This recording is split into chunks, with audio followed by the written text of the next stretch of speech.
Hey everyone, welcome to Lawn and Garden Month on Echo Means Business. This month on E&B, we're doing a series of free webinars with leading brands and industry experts. For all sessions, you can go to echomeansbusiness.com. In this session, we're discussing the road ahead for regulatory actions with Sam Still from NALP, the National Associations of Landscape Professionals. We'll get right into it. Sam, how you doing? Just fine. Awesome. We've got a presentation for us today, and Sam, I'll let you jump right into it and show you slides. Okay, thank you. Well, good afternoon now, I guess, everybody. It's 12:01, and we're going to be talking about issues related to upcoming regulatory type activities that may be going on at the federal level that would impact the green industry, impacting lawn care firms, landscape construction, design build firms, and so forth. I get a lot of questions asked about the current regulations that relate to our industry. So hopefully today, when I do this program for you and when we get done, you'll have a better feel for what's involved in regulatory actions and maybe what's coming down the road. So if we can go to our first slide, we'll be ready to talk about the road ahead for regulatory action. And I would just draw your attention there on the side. You see under my title, being proactive and prepared is so important. So if we could go back to that slide, there we go. Being proactive and prepared and not being surprised when a new regulation comes out. And we're going to be talking about some of them that appear to be a regulation that's under study at OSHA. And when in fact the final rule comes out, we don't want you to be surprised about that new regulation that impacts the work that you do. So let's move on to the second slide, please. So what drives new regulations from the federal level at the Occupational Safety and Health Administration, or what we term OSHA? Here are 5 things that really drive the new regulations that are coming down the road. First of all, OSHA will look at the data and statistics in the industry. What kinds of injuries and illnesses are occurring, how often, what equipment's involved, what kind of work are the employees doing when they're injured or become ill. So data and statistics, and I'll cover that more as we go through this. We want to look at a summary of annual violations. What types of citations are being issued out there by OSHA inspectors, and what are the fines associated with those violations? Because as you look at the violations, and they've been pretty much static for a number of years now, you'll probably get a feel for why new regulations may be put into effect. The third one on there, workplace hazard assessments, which is so important to landscape firms and landscape managers and so forth out there. Okay, there we are. So workplace hazard assessments, which is critical to OSHA also, because that's what you base all of your training on. You base the purchase and provision and requirement that your workers use personal protective equipment, or PPE. OSHA looks at the severity of the incidents. Are we talking about fatalities? Are we talking about illnesses, traumatic injuries, those kinds of things? And then, as with so many things that relates to regulations in our country, politics plays a role. So let's go on to the next slide, please. So under data and statistics, unfortunately for us, agriculture as an industry, which includes the landscape and horticultural services sector of the industry, it remains one of the most dangerous industries in the United States. And we're ahead of construction and mining in terms of the number of injuries and fatalities and illnesses that occur within our industry. So that puts us kind of as a target where OSHA will be looking at us for regulations, enforcing those regulations, and what new regulations down the road we're going to need. Just to give you an idea, the fatality rate in our industry, in the industry that we're in, and actually it's a little higher when you sort out certain occupations, like, for example, lawn care workers and tree care workers. But if you look at our fatality rate, it's 23 fatalities per 100,000 workers. And then the OSHA takes all of the industries together, transportation, agriculture. They look at construction, obviously, and they look at all these factory workers and so forth. When you merge all of those numbers together, the all industry rate is 3.4 worker fatalities per 100,000 workers. And you can see we're darn close to 8 times that within the agricultural industry, and specific to our lawn care and landscape construction industry. And in fact, I was looking at some new data yesterday. Lawn maintenance is considered among the top 25 most dangerous jobs in the United States. So let's go on to the next slide, please. Under data and statistics also, landscape and horticultural services sector has a diverse group of hazards. Anytime you look at that diverse group of hazards, it requires obviously a lot of different types of training to keep your workers safe and healthy on the job. Among the ones that OSHA is most concerned about are slips, trips, and falls. In other words, putting in place at your business a fall protection system, fall protection program that would help reduce the number of injuries and fatalities from falls in the workplace. Noise is a serious problem at our work sites in the green industry because of the equipment, machinery, and so forth, and how closely your workers are working near that piece of equipment or wherever that loud noise is. Equipment and machinery, and whether that equipment and machinery has guarding and shielding on it. And I'll talk a little bit more about that because that's very critical. A lot of citations and fines are issued by OSHA for equipment that's not properly guarded and shielded. It's either been removed, it's been damaged, it hasn't been replaced, or it's not in the proper location on the machine to give protection to the operator. Heat-related illness is a big one, and I think we're probably going to see some heat-related, heat stress types of regulations come down the road. They already have some very stringent heat stress and heat related illness prevention regulations in the state of California, which comes under Cal OSHA, but their federal OSHA is also looking at a specific standard related to heat related illnesses. We do have respirable silica dust that can be a serious problem within the landscape industry, particularly in the construction side, patio construction, where workers are cutting and working with paving blocks. They're working with bricks, they're working with concrete, they're working with sand. Any kind of product that has silica in it, when that silica is cut into or moved or blown around, it creates respirable silica dust. And that is a very big concern of OSHA at this point. So we'll talk a little bit more about that when it comes to respirator protection. So let's move on to the next slide.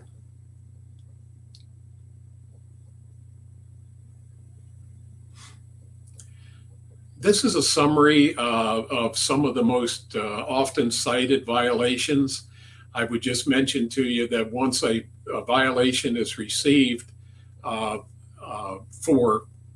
in particular, a violation is received, there's often a fine associated with it. And those fines now are up around, on a first-time basis for a serious violation, the one-time fine is now about $14,000.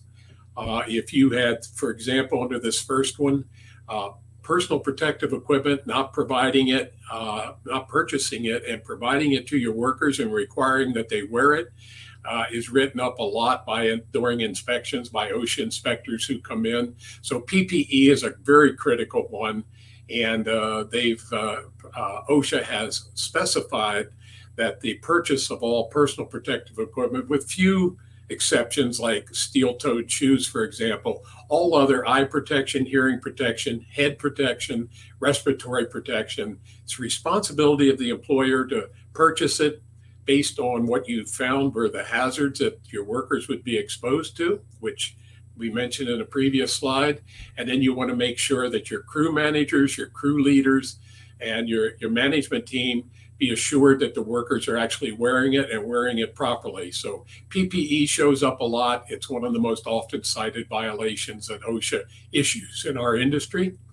And then I mentioned the general duty clause. General duty clause is really a kind of a catch-all where there may not be a specific standard related to the hazard that's been identified in the workplace. But if in fact that hazard, the hazard is not, has a specific standard, but it may be issued a citation because the workplace is not safe for your employees or your workers that are doing their landscape work, their lawn care work, or whatever it is. The key one next to is the HAZCOM program, deals with hazardous chemicals in the workplace. And the key word there is the first word I use on this slide, written. You have to have a written hazard communications program in order to, during an inspection, in order to pass that part of an inspection when the inspector comes in. It may be one of the first questions you'll have. Could I please see your written hazard communications or HAZCOM program? And just saying, well, we have one and all the workers know about it is not good enough. It needs to be in a written form. And the important thing is that all of your workers can understand that language that the HAZCOM program is in. So that's also a very important part of it that's been clarified over the last decade or so. We have quite a few citations issued for failures to keep the proper records. There still are a number of record keeping responsibilities that firms have. There's certain logs that need to be maintained and kept, and there are certain logs that need to be posted at the workplace. Right now, there's logs on the OSHA 300 log for injuries and illnesses in the workplace that were reported, the ones that were reported, and they're required to keep them kept in the workplace somewhere where the workers can see those between February 1st and April 30th. So you might want to look at, if you're not sure that you're meeting the mandates of record keeping regulations from OSHA, you might want to go to www.osha.gov and just put in record keeping and find out what the requirements are. But it does end up being one of the more important citations that's issued in our industry. I already mentioned machine guarding and shielding on equipment, and either missing, damaged, or not in the proper location. Sometimes I'll use an example, a zero-turn mower where the deflector shield on the end of the deck, mowing deck, has been pulled into an up position. It's no longer in a position where it can blow all of the debris and material downward, away from other workers, away from bystanders or so forth. Machine guarding and shielding, and that goes back a number of decades in the OSHA laws and standards. It's still being violated and we're still being written for it. So you want to make sure each day that that equipment goes out, that the equipment's in good condition and the guarding and shielding is in place. And then training programs get written up a lot in our industry. And here it's the lack of proper training programs. The way to prove that you're doing that is when you do a training program, be it, say, a weekly training you do at your facility before the workers go out, or tailgate or lunchbox type training at the site.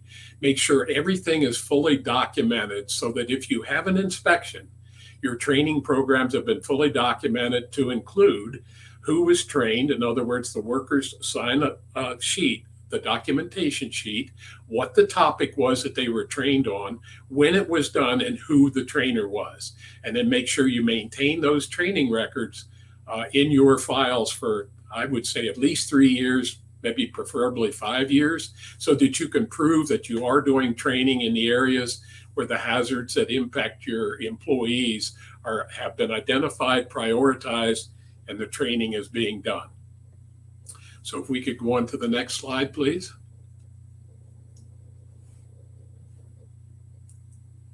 So the changing workplace environment, this is under workplace hazard assessments. I know a lot of firms from year to year. I was in the landscape business for 10 years in the Washington, D.C. metro area. And from year to year, we changed the scope of the work that we did. So when you change the workplace environment, I started doing more tree care work than lawn care work. And when I did that, that changed the whole realm and listing of hazards that my workers would be exposed to. So essentially, I was going with a new business model because of demand from my customers, the ones that wanted me to do both lawn care and tree work so they didn't have to hire two contractors. And so I developed a new business model, but at the same time, that was changing my workplace environment. It was changing some of the hazards that my workers were exposed to. And that meant different personal protective equipment. It also meant different training programs and so forth. So you want to keep pace with that. You want to be proactive again in that area, that if you're going into a new business model, taking on new types of work, make sure that you're also covering the safety and health program that you have in place. So you may have new customer work sites. Let me use an example. You've been doing a lot of commercial site maintenance of grounds maintenance work. And now you have one that has some fairly steep slopes. It may have water retention, ponds, streams on it. And that changes the whole scope of how you mow a site, especially when you're using some of the larger equipment, again, like zero-turn mowers. And how close do you want to get to those, what we call drop-offs, meaning the water retention areas, retaining walls and slopes and so forth. So when you get new customer work sites, you want to go back through that hazard assessment list that you had before and make sure that you've got the proper training in place, the proper PPE in place to cover that. New equipment and methods. There are new equipment, new pieces of equipment and methods being used out there. Particularly one area that I notice when I go to some of the green industry shows, new equipment being used in materials handling. So when you get into that area, and we'll talk more about that in reference to zero turns coming up, because that could be a new standard coming down the road fairly quickly. But when you've got new equipment and new methods being used, you're trying new materials handling equipment, make sure that you've got your safety programs, safety training programs in line to meet that new equipment and the new methods you're using, because they could change. And then, of course, and I just got a contact last week from one of our NALP members about how they are handling new employees and the lack of shortages of workers, and how they should handle working with a contractor who provides their employees for them. And that opens up a whole new can of worms about who's going to be doing their training, who's going to be providing their personal protective equipment and so forth. So you want to make sure you have all agreements in place with a company that's providing you personnel on the job. Make sure you have all of the agreements in place, signed agreements with your subcontractor for employees prior to the time that you put these individuals to work on the job. Because if something happens, it's most likely that you're going to be responsible for the costs and fines and citations that are issued related to any violations of that worker's safety and health in the workplace. And then, of course, if you follow any of your state associations who get involved oftentimes in changes in local ordinances, there are issues related to safety and health about local ordinances. NALP often gets requests for input and assistance with new local ordinances that are being put into effect. And they do change the workplace environment, and they're all part of the workplace hazard assessments that need to be done. So let's go on to the next slide. OSHA will look at the severity of the incidents. And I just want to mention here, this would be a good time to mention that a lot of the fatal injury incidents you see there at the top of my list, a lot of times these are unwitnessed. There are no witnesses to that incident. And if somebody had seen it happen and could have rendered first aid and been the first responder on the scene quickly, the fatal injury may have been a serious injury, but the person's life might have been saved. But oftentimes they're fatal injury incidents, and the victim of the incident's not found till later.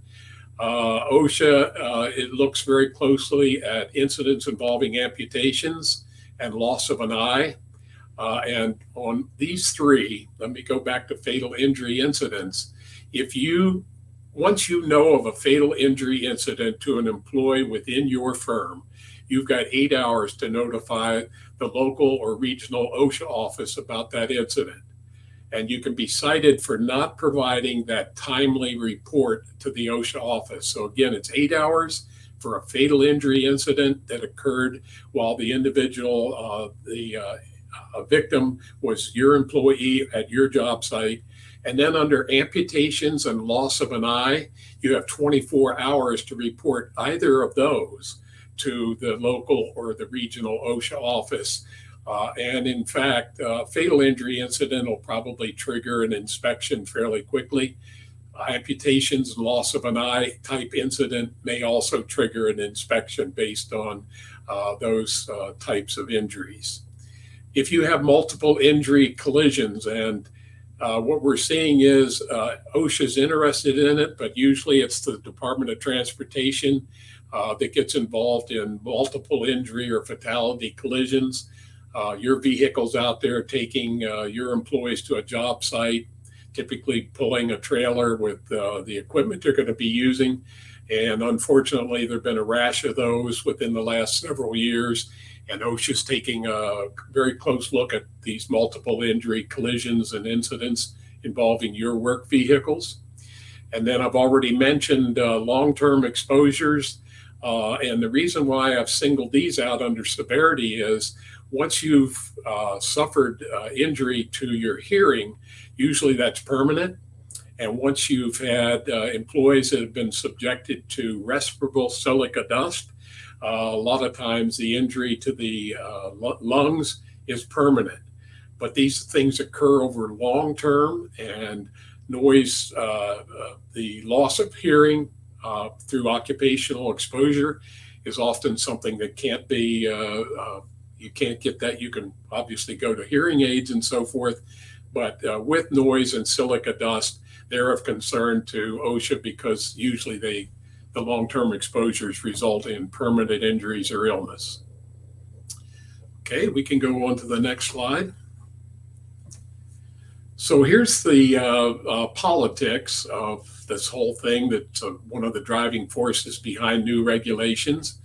And for obviously decades, since before OSHA was even founded, and in 1970-71, during the Nixon administration, when OSHA was organized and the first OSHA standards were being promulgated and enforced, worker organizations and unions have played a major role in the safety of their members.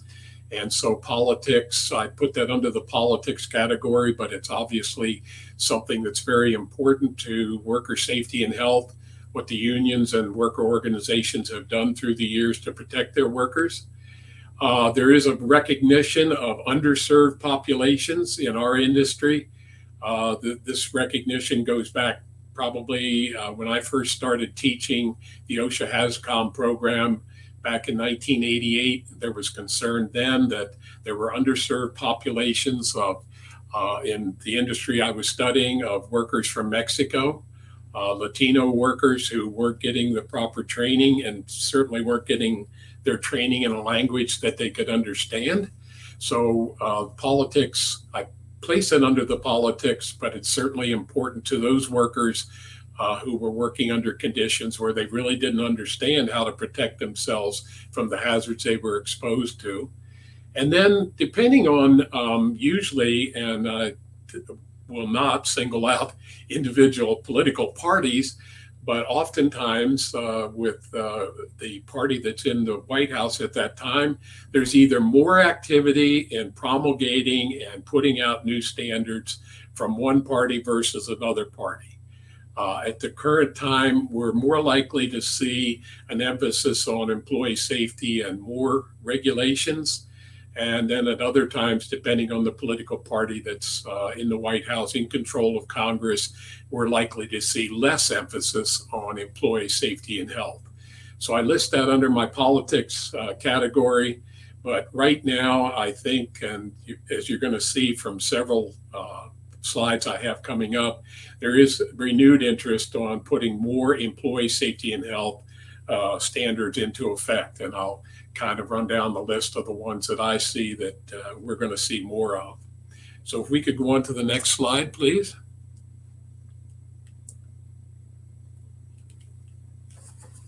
So the potential, and this may be the reason why many of you came online today to look at the potential for new regulations coming down the road. Skid steer loaders. Most firms either own them or they can rent them from equipment dealers very easily, day to day, week to week, or lease the equipment. But there is a genuine active look at skid steer loaders. Skid steer loaders, and I looked at the standard as of this morning, and I printed out something for you. And what I'd like to do is, I don't normally do this, but let me read this to you because maybe some of you have already heard that OSHA was looking at a new standard on skid steer loaders. And as of this morning, from the OSHA website, let me just read one sentence here. It says the promulgation, which would be the establishment and putting into effect new standards. So the promulgation of specific rules for compactors and rubber-tired skid steer equipment is reserved pending consideration of standards currently being developed. So as of this morning, there's still a lot of interest, and there's still looking at the development of a separate standard for skid steer loaders. And it has a lot to do with the number of injuries, go back to the number of injuries and fatalities involved with skid steer loaders at the work site. So I honestly believe that we're going to be looking at a skid steer standard. Length of time, who knows, but you can keep up to date on that by looking at the www.osha.gov website. And if you just go under skid steers, after the website, just put skid steer loaders, a lot of information will come up and give you an indication of where we are with that new standard. And sometimes they happen. And I also need to mention that sometimes a lot of these go through a public comment period. They go through the development period. They go through the almost right up to the final rule, and then they never get promulgated or put into effect. So that can happen also. But right now, OSHA is seriously looking at a separate standard for skid steer loaders. Also, the second one, heat-related illness. Right now, we have just completed, as of January the 26th, what was called an extended comment period for heat-related illnesses. This would have to do with heat stress for landscape workers, lawn care workers, and so forth, and other workers who work outside. This is a heat-related illness, but I believe it's also going to cover workers who work in an inside environment. What we're interested pretty much for most of us would be the heat-related illnesses impacting our workers outside at landscape sites. Right now, as of the end of the extended comment period, which is normally 90 days, it was extended further, and like I said, January 26th it ended. As of this morning, I couldn't find any of the results of that extended comment period, but I would keep my eyes open for something on the OSHA website or in what's called, and most of you maybe access the Federal Register. A lot of these things come out in the Federal Register, so you want to stay on top of this one, because I believe we're also going to see a heat-related illness standard down the road, and it'll probably be pretty similar to what exists at Cal OSHA in the state of California. You may be familiar with the global harmonization terminology. This has to do with hazard communications and hazardous chemicals in the workplace. There are updates. Global harmonization has been in effect now for about 8 to 10 years since they made a change. What this does is to define global harmonization is to put the United States more in line with what other countries are doing in terms of hazardous chemicals in the workplace. It's standardized. If most of you remember the old MSDS or material safety data sheets, they're now called safety data sheets or just SDS. And what global harmonization did was it updated all of those former material safety data sheets to safety data sheets in one standardized format. And it makes it much easier for you as an employer, if you're using hazardous chemicals in the workplace, it makes it much easier for you to look at these MSDSs, make sense out of them, and put into effect training programs that protect your workers. So the global harmonization updates, they come out on a fairly regular basis. They just clarify what the regulation says, and they may give a new interpretation. Interpretations are usually based on a company or a firm or, say, a trade association representing, for example, us, would contact OSHA and say, we need an interpretation of certain parts of the new regulations that came out or the new regulations that went into effect 5 years ago. And it may take a while to get feedback from OSHA, but somebody in that area, be it construction or be it somebody in the horticultural lawn care side, will get back to you with an interpretation letter about what that standard really means. So you want to keep up to date on what the OSHA interpretations are. And again, they can be found at that www.osha.gov website. Obviously, for 2 years or more now, we've been impacted by COVID. And there's probably going to be, maybe not a standard, but there's certainly an awful lot of alerts that have been issued for COVID. I know NALP members have been really good about sharing ideas about how they're trying to control worker exposure to COVID, to keep their workers safer at the job site, back at their offices and so forth. So you want to stay on top of COVID and infectious diseases. Usually get up in the morning here in State College, where I'm coming from, and look at the news. It's pretty depressing because now there's another surge of a new type of COVID over in the Far East. Hopefully that won't make it to the U.S., but if history's any indication, we may be looking at another type of surge. I hope not.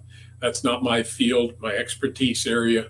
But anyway, COVID and infectious diseases would be an emphasis area for OSHA.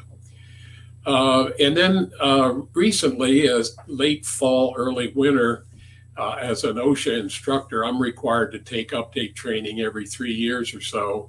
And I noticed that OSHA was putting a bigger emphasis on evaluation, how our programs are evaluated, the tools and methods that are used to evaluate the effectiveness of the training that you're doing. And what you want as a company, as a firm out there within our industry, obviously the time and money you spend on evaluation, your weekly evaluation training program, your weekly tailgates and so forth, hopefully they've been effective in changing worker behaviors, getting workers to wear their PPE, wear it properly, to operate their equipment more safely and so forth. And so OSHA seems to be putting an emphasis. We haven't seen anything in terms of more formal, how do you evaluate your training programs? But we could down the road see OSHA require that your training be better evaluated for effectiveness.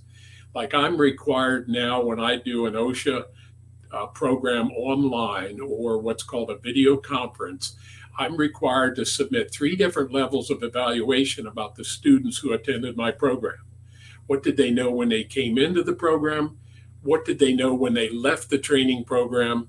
And then follow up, or what they call impact evaluation, say 30 to 60 days down the road. You'll get a pretty good feel if you just go out and observe work crews in terms of after they've been trained about whether they're following what the training suggested to keep them safe and healthy, just by observing whether they're wearing their respirator correctly, whether they're wearing the proper eye protection rather than fancy sunglasses.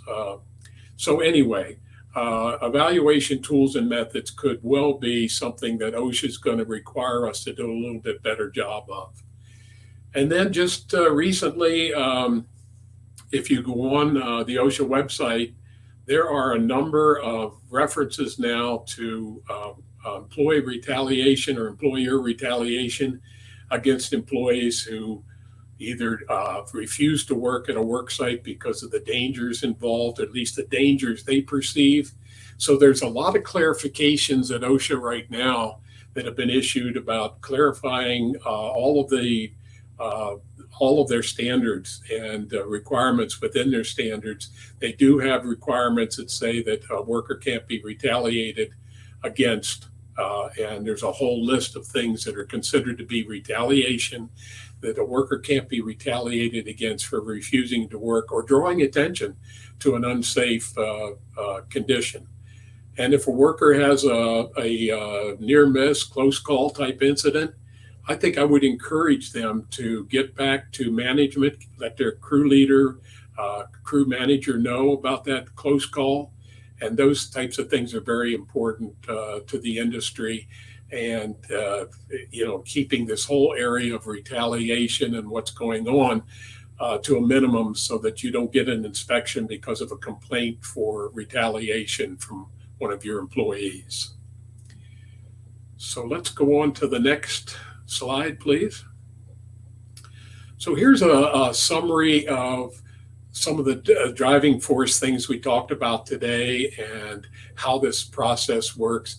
We could spend hours on talking about the full regulatory process itself, but the regulatory development process is lengthy. And I would just like to go, I mentioned to you that I believe we will probably see a skid steer loader standard down the road. I can't tell you when that would be, but there's still a lot of interest and a lot of work going on at OSHA in DC to put into effect a standard on that equipment. I would draw your attention to the fact that back in 1998, there was a NIOSH alert issued. NIOSH is the National Institute for Occupational Safety and Health, which is part of the Centers for Disease Control. Please don't confuse that with OSHA, but NIOSH does research. NIOSH does a lot of education and training materials, and they do what's called an alert. They do them when it's needed. And in 1998, they did an alert called Preventing Injuries and Deaths from Skid Steer Loaders. That alert then was revised in 2011, which would have been 13 years later. And so between 1998, when the first alert came out from NIOSH about injuries and deaths from skid steer loaders, we're now at 2022. So it's been 24 years since the original alert. And I'm not, it's not being critical, but I think now because the number of incidents, the number of traumatic incidents involving skid steers are not declining. If anything, they're increasing. We're probably going to see that standard finally put into effect. So regulatory development process is lengthy, as you can see from some of the examples I've given you, and it does take time. And some of these you will see in promulgated, meaning they will be put into effect and enforced, and some of them down the road may not. Again, politics could well play a role in that. The second one here, public comment periods often are extended like they were with the heat-related illness, which original public comment period under the heat-related illness standard ended back in the fall. Then it was extended again until January the 26th. And we're in a waiting period right now to find out what the public comment period, public comments from people, and anybody can comment on it, what the public comment period said, what the responses were, and will that in fact change the writing and the wording of the proposed standard. And then the final rule, which is the just before it's promulgated and put into effect, you may see significant changes based on the public comment period and other changes that are done. So the OSHA.gov website, again, is valuable to you for looking at interpretations of current standards, proposals for new standards coming down the road. And the only other one I would mention to you, and I've already said it, the Federal Register is important to follow through with the Federal Register and see what they're also saying. And it comes out daily, and there's new information there from OSHA, which is part of the U.S. Department of Labor. So when you look under U.S. DOL, Department of Labor, you'll find the OSHA, a lot of the OSHA government information that's current on a daily basis. So I would definitely stay in tune with those and have somebody within your organization staying up to date on those type of OSHA regulations. I think that was my last slide. And at this point, if there's anybody who has any questions, I'd be glad to answer any questions I can. I don't have all the answers, obviously, but I like to pride myself in being able to contact somebody who has those answers and get back to you. So if I don't, I've got pencil and paper here to take notes. And if I have an email address for you, I'll be glad to get back to you. And again, I would remind you that Kim McCrossin at the National Association of Landscape Professionals, our Director of Education, she also knows how to get in touch with me on a daily basis. And another thing I like to do is we like to get back to people quickly, because if you have a question, it's usually pretty important. It's important right then. So I see we have a comment there, JAR Landscaping LLC. We see so many accidents due to skid steers, and that's obviously OSHA does too, because they're looking at the statistics. It definitely sounds like a new standard will help a lot. I would mention and respond, I didn't indicate to you what they find when they come in and do an inspection, and they will usually do one where a fatality is involved. They find an awful lot of bypassed safety monitoring equipment, like they bypass a lot of skid steers have their interlocking systems bypassed. Also, some of them have had the rear warning, backup warning sounding device disconnected.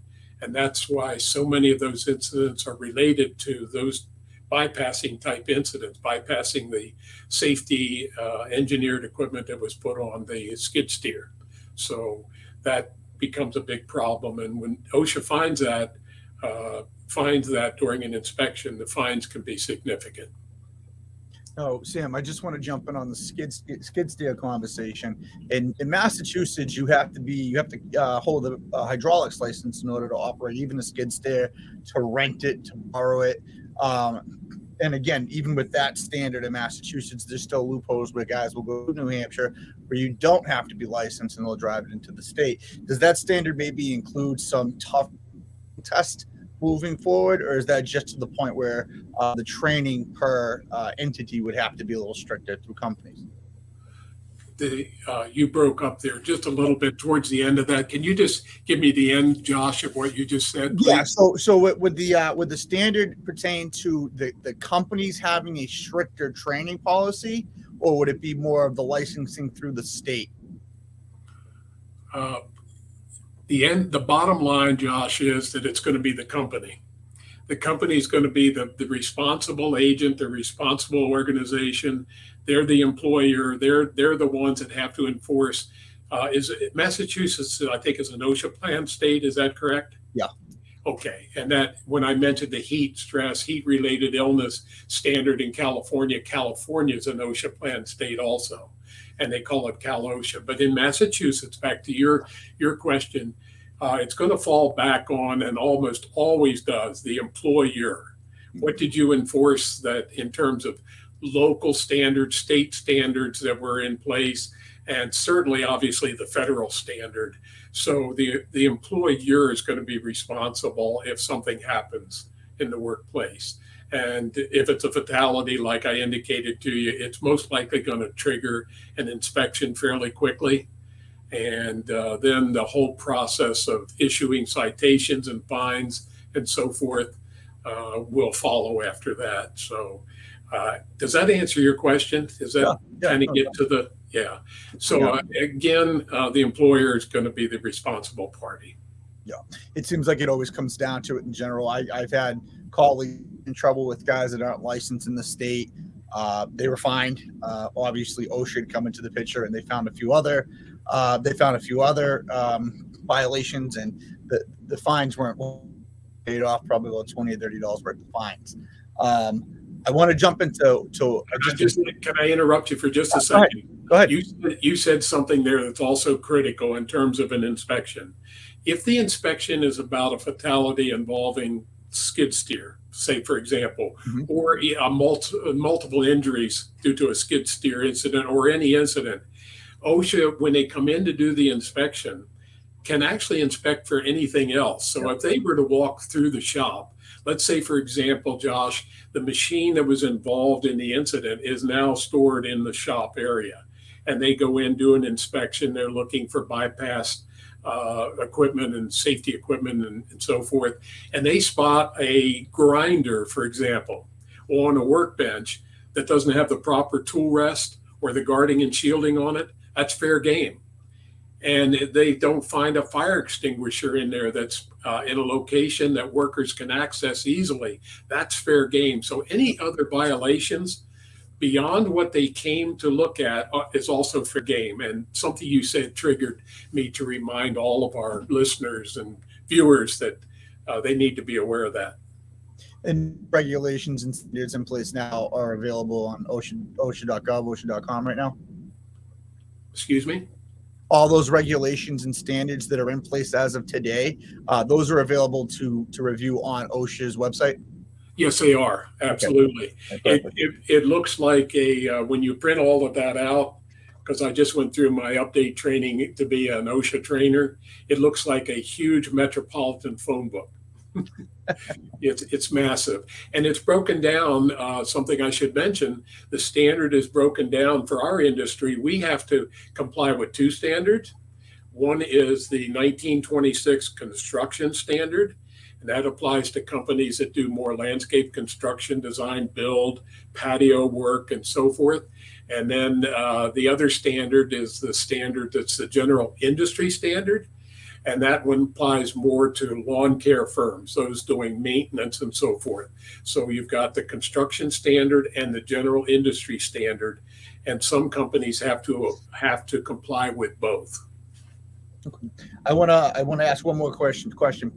The landscape and hardscape side, and that's something you mentioned with silica dust regulations. A lot of the manufacturers of tools have been coming up with different scenarios to try to eliminate or come up with dust suppression. I've heard through the room when an OSHA officer or a Department of Labor comes in, and if there's someone that's dry cutting and allowing dust to go into the atmosphere and around the job site, you are fined for not only the initial violation, employee or person on that job site. Is that correct? That's correct. There's that particular respirable dust standard, especially with respirable silica dust. The recommendation is from OSHA that wet saw technology be used. In other words, a cutting saw, a paver block cutting concrete type saw would have a water reservoir on it and a way for introducing that water at the blade where all of the dust is generated. It has to be obviously operating and not jammed up or with a material in it. And if the worker, then there's what kicks in next is with that dust is how many hours is the worker exposed to that dust. And if it's lesser hours, I believe the number is under 4 hours per workday, then a respirator on the individual, if wet saw technology is being used, a respirator would not be required. However, if that's all this individual on the work site does, they just cut and another worker picks it up and takes it over. Let's say they're doing insulation of a patio with paver blocks. If that person, all they're doing on the job site is cutting, and they do it all day long, then they would also, in addition to the wet saw technology that's required, they would also have to be wearing a respirator to filter out those respirable silica dust. The vacuum systems that you see that attach to the cutoff saw themselves, are those considered OSHA compliant, where you're not actually using a wet cell to suppress the dust? Yes, they are. Usually you see those used more in an inside environment because getting the dust out of that inside environment where the dust is kind of accumulating around that work site. But yeah, you'll see a reference in the standard to vacuum systems also being used. I would just say to you that from my experience, they're outside. They're not as reliable because of the air movement outside and so forth. No. They're not as reliable as wet saw technology where water's introduced right where the dust is generated. And then the one thing that I would mention as a follow up to that would be that just had a phone call there, had to turn off. All right. As a follow up to that, when the worksite cleanup is being done, you want to make sure that if somebody comes in with a backpack type blower and they're blowing all this material around to clean up the worksite, you don't want to reintroduce the respirable dust. So you want to make sure that when that's cleaned up, that it's wet. It's wet when it's cleaned up, and the dust is not reintroduced into the environment. Yeah. Do you have a ballpark idea of how much that fine is? The reason why I asked this is because I know a lot of the viewers that will come back and watch this are hardscape or landscape professionals. And I see a lot on social media, the guys will post their work, beautiful work, but you'll see that cloud of dust just drifting off behind them. And I think I want people to understand that, well, first, the severity of silica, what it can do to your body, and two, the investments surpass the fine 100 times over to me. So for the most part, when OSHA issues a citation and fines are attached to it, every year in January, the amount of the first-time fine goes up. So currently, it's just over $14,000 for the first-time serious violation fine. And it went up from, it was just under 14,000 in 2021, and now it's over 14,000 for the first-time violation. The critical thing about that is that, let's say you had 3 workers out doing some type of landscape construction or lawn maintenance work, and none of the 3 workers, let's say you had a 3-person crew, and none of the 3 workers were wearing the proper PPE, and the hearing protection, eye protection, respiratory protection. So the fine is per violation per worker. So you would take $14,000 times 3 if none of the 3 workers none of the PPE standard was being enforced by the crew manager, who may be also violating it themselves. So anyway, the fines are significant. And I would mention to you and the viewers, it's very critical that if you get a citation letter and there are fines there, that you request what's called the informal meeting, and you have a set number of days to get that informal meeting request submitted to OSHA. And then when that's submitted, you go in and you talk about how you're going to eliminate or mitigate the hazard that you were cited for. And that usually then, in fact, gets the fine significantly reduced. So a $14,000 fine. I was involved in a situation in Florida where one landscape firm was cited under 4 separate citations on a maintenance contract they had with the interstate system in Florida. So the total fines at one time were close to $42,000. Once they requested the informal meeting, went in and talked about how they were going to do a safety stand down, and they were going to do increased training and enforce certain personal protective equipment standards. The fine was reduced from $42,000 down to just over $10,000. Oh, wow. So it pays to request that meeting and go in and talk to OSHA and spend the time to do it. And I would suggest you go in the right frame of mind. Don't go in, try to pick a fight with them, because you won't win that fight. I guess study the guidelines and invest in the PPE and the equipment to avoid it altogether would be the upside. So I'm going to move slightly over to the lawn care side of it. And I think my biggest question is fuel cans, gas cans. And I've seen time and time again in my neighborhood, you'll see a guy with 3 mowers on his trailer and of like 7 or 8 gas cans. I don't think that a lot of the gas cans that guys buy are OSHA compliant, from my understanding. We use the steel cans and they're caged off in either a ventilated area in an enclosed trailer or on a dump truck with the cage. Can you just touch base on the difference with, plastic cans you would get at Home Depot or Quick Stop versus the steel cans?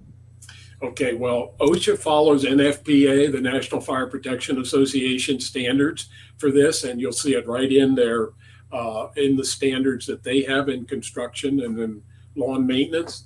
There are 2 critical things. One, OSHA does not allow plastic gasoline cans. Plastic cans are not part of the standard and are specifically not allowed according to the OSHA standard. So the steel cans that are certified, NFPA certified type cans. And the other thing I should mention is that if there was an incident involving cans that are in the bed, say of a truck, and they're sliding around and creating friction with the bed of the truck, steel cans on the bed of the truck, and a fire was to result, that would probably result in a citation also. So they talk about making sure all of the fuel canisters, the fuel containers, be metal containers that are properly certified, and there'll be a label on there saying that, and that they're in one way or another confined to a certain area so they can't slide around in the bed of the truck.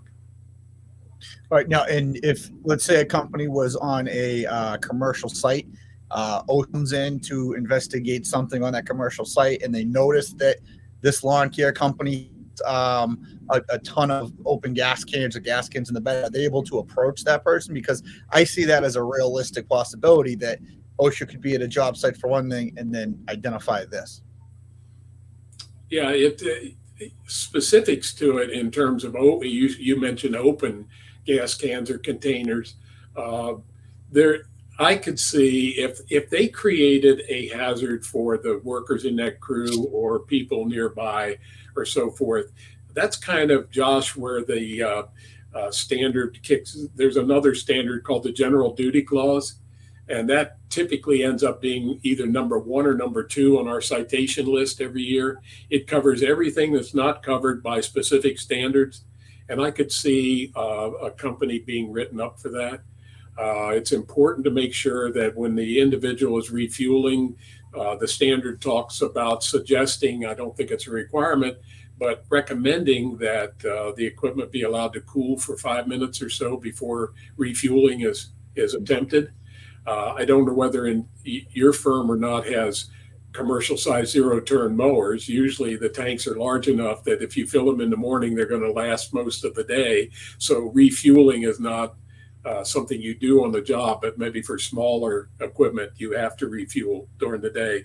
But again, I'll go back to anything that violates another standard, which may not be the real reason why they're there, is free game. And it could be that you would be cited for something that you weren't expecting to be cited for.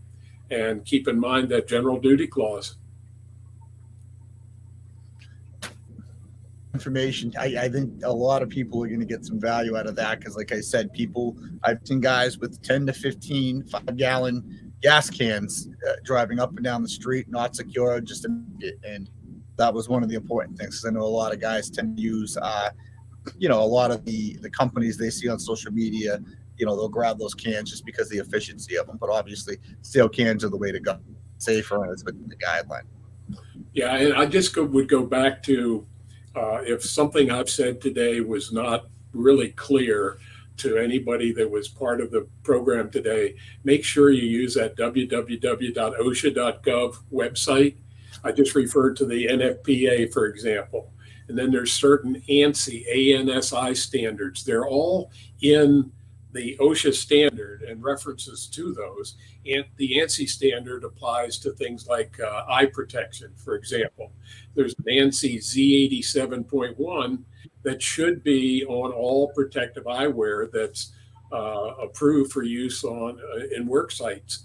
And knowing where to look for that ANSI Z87.1 or that ANSI standard, there's also a standard for hard hats for the tree care industry and for others in need of hard hats. If you're working on the ground crew in a tree care site, hard hats are required as part of the regulation and the construction standards. So there's all those references to standards that have been developed by research organizations like ANSI, NFPA, and so forth are actually on the OSHA.gov website also. Okay. I have a ton of questions, but I know we got to start wrapping it up. We're getting around that 1 hour mark.